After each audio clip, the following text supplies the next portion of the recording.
लोकसभा चुनाव 2024 को लेकर तृणमूल कांग्रेस ने 42 उम्मीदवारों की लिस्ट जारी की है 10 मार्च को।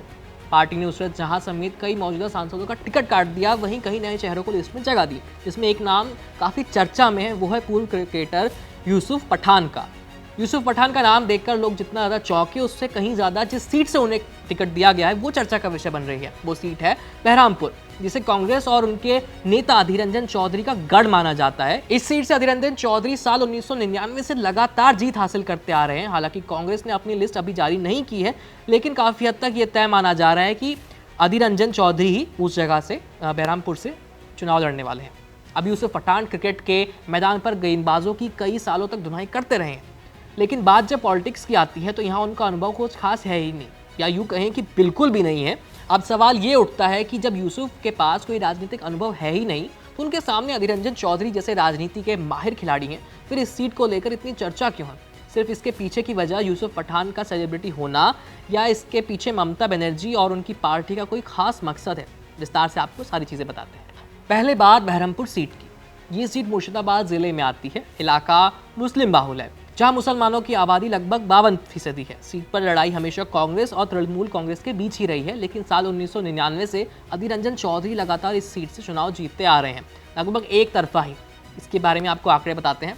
साल 1999 में अधीर रंजन चौधरी ने तृणमूल कांग्रेस के प्रथमेश मुखर्जी को 96,000 वोटों से हराया था। इसके बाद साल 2004 में अधीर रंजन चौधरी ने तृणमूल कांग्रेस के प्रथमेश मुखर्जी को फिर से 1 लाख से ज्यादा वोटों से हराया। साल 2009 में अधीर रंजन ने फिर से प्रथमेश मुखर्जी को 2 लाख वोटों से हरा दिया। लगातार 3 बार प्रथमेश हारे हैं अब तक। 2014 में अधीर रंजन ने तृणमूल कांग्रेस के उम्मीदवार इंद्रनील सेन को 1.5 लाख वोटों से हराया। इसके बाद आता है साल 2019। अधीर रंजन ने तृणमूल कांग्रेस के उम्मीदवार अपूर्व सरकार यानी डेविड को 80,000 से ज्यादा वोटों से हराया। अब ये आंकड़े इस बात की गवाही दे रहे हैं कि अधीर रंजन चौधरी को यहाँ हराने का तो सवाल ही नहीं उठता, उनके सामने कोई टक्कर में भी खड़ा नहीं हो सकता। लेकिन यूसुफ पठान, जो कि मुस्लिम समुदाय से आते हैं, इस सीट से उम्मीदवार बनने के बाद अधीर रंजन चौधरी की मुश्किलें काफ़ी हद तक बढ़ सकती हैं। राजनीतिक गलियारों में इस तरह की चर्चा है कि अधीर रंजन चौधरी को हराने के लिए ममता ने यूसुफ पठान पर दांव लगाया है, और इस बात में कितना दम है कि अधीर रंजन चौधरी के बयान से सुनकर आप खुद ही अंदाजा लगा सकते हैं। यूसुफ पठान को टिकट दिए जाने के बाद अधीर रंजन ने ममता पर तीखा हमला बोला है। उन्होंने कहा, अगर टीएमसी यूसुफ पठान को सम्मानित करना चाहती थी तो उन्हें राज्यसभा का सदस्य बनाकर भेज देती। इसमें भी बाहर के लोगों को राज्यसभा का सांसद बनाया गया है। अगर ममता बनर्जी की यूसुफ पठान के प्रति अच्छी सोच होती तो गुजरात में गठबंधन से एक सीट की मांग कर लेती, लेकिन उन्हें यहाँ इसलिए भेजा गया कि आम लोगों में ध्रुवीकरण हो, इसका सीधा फायदा बीजेपी को मिले और कांग्रेस पार्टी हारे। अधीर रंजन ने आगे कहा, ममता बनर्जी ने आज साबित कर दिया है कि भारत की किसी भी राजनीतिक पार्टी को उनके जैसे नेता पर भरोसा नहीं करना चाहिए। ममता बनर्जी को डर है कि अगर मैं इंडिया ब्लॉक में बनी रही तो पीएम मोदी नाखुश हो जाएंगे। मोदी जी के आदेश पर ईडी और सीबीआई टीएमसी के घर आने जाने लगेगी और इससे खतरा बढ़ सकता है। इसलिए उन्होंने खुद को इंडिया ब्लॉक से अलग करके पीएमओ का संदेश दिया कि मुझसे नाखुश मत होइए, मैं बीजेपी के खिलाफ लड़ने के लिए खड़ी नहीं हूँ। राजनीतिक विश्लेषकों का कहना है कि अधीर रंजन के इस बयान में ममता सरकार के खिलाफ सिर्फ रोष ही नहीं बल्कि एक डर भी दिख रहा है। ऐसा डर जिसका शायद अधीर रंजन चौधरी को इस सीट पर पिछले 25 सालों में कभी सामना नहीं करना पड़ा था। और उनके डर के पीछे की वजह इस सीट के पिछले कुछ समय के आंकड़े भी हैं। बहरमपुर लोकसभा सीट पर मुस्लिम समुदाय का वोट काफ़ी महत्वपूर्ण है। बहरमपुर में कभी जीत न हासिल करने वाली टीएमसी ने 2019 के लोकसभा चुनाव में अधीर रंजन के वोट शेयर को 2014 के मुकाबले 5% कम कर दिया था।